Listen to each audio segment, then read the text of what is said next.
La parole est à Madame Geneviève Garrigos, s'il vous plaît, pour 5 minutes maximum. Madame la maire, mes chers collègues, je voudrais vous parler d'un espace que je connais bien dans un quartier où j'ai résidé de nombreuses années, l'avenue de la Porte de Saint-Cloud, et d'un lieu dont je connaissais l'existence mais que jusqu'à samedi dernier, je n'avais jamais visité. Ce lieu, c'est un ancien espace commercial qui, depuis le départ de la société qui l'occupait en 2019, est utilisé pour accueillir, protéger et héberger 85 personnes. D'abord géré par Alteralia, ce lieu dépend aujourd'hui du CASVP et fonctionne pleinement en période d'urgence hivernale. Considérez si c'est un homme, celui qui travaille dans la fange, qui ne connaît pas de paix, qui se bat pour la moitié d'un pain, qui meurt pour un oui ou pour un non. Si je reviens sur cette citation de Primo Levi, c'est parce qu'il est question ici d'hommes en grande exclusion, faisant aujourd'hui partie de ces populations qui font peur, qu'on présente comme source d'insécurité.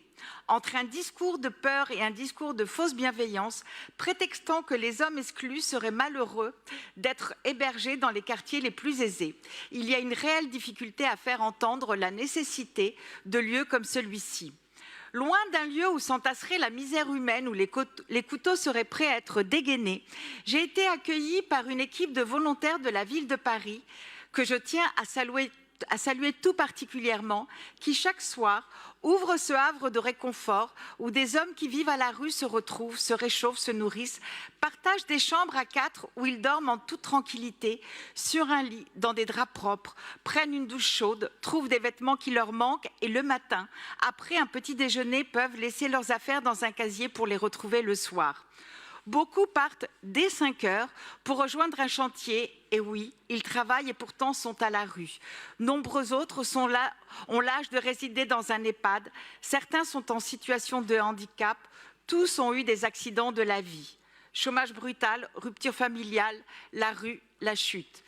Exilés, réfugiés, ils mentent à leur famille, refusent de leur avouer la rue, d'appeler à l'aide. Un concentré d'humanité dans ses fragilités. Ici, ils trouvent un accompagnement social, un diagnostic médical, un lieu de convivialité où ensemble ils regardent un film, se confient, partagent leurs espoirs et leurs désespoirs, se reconstruisent. Les règles sont strictes, très strictes, indispensables pour ceux qui depuis trop longtemps sont à la rue où la survie a pris le dessus sur la socialisation, le rapport à l'autre. Et si les volontaires qui les appliquent s'excusent presque de leur rigueur, ils savent que c'est nécessaire, qu'ainsi se recrée le commun, le partage.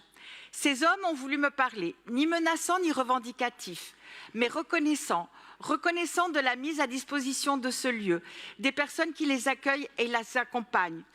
Reconnaissant à la ville de les accompagner alors que le gouvernement, et ils le disent eux-mêmes, les a abandonnés.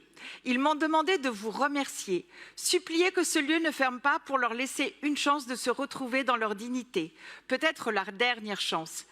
Oui, ce lieu est précieux pour ces hommes, il est précieux pour la société humaniste que nous voulons bâtir contre vents mauvais et messages de haine.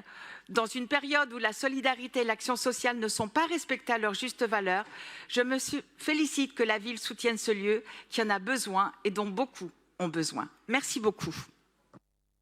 Je vous remercie.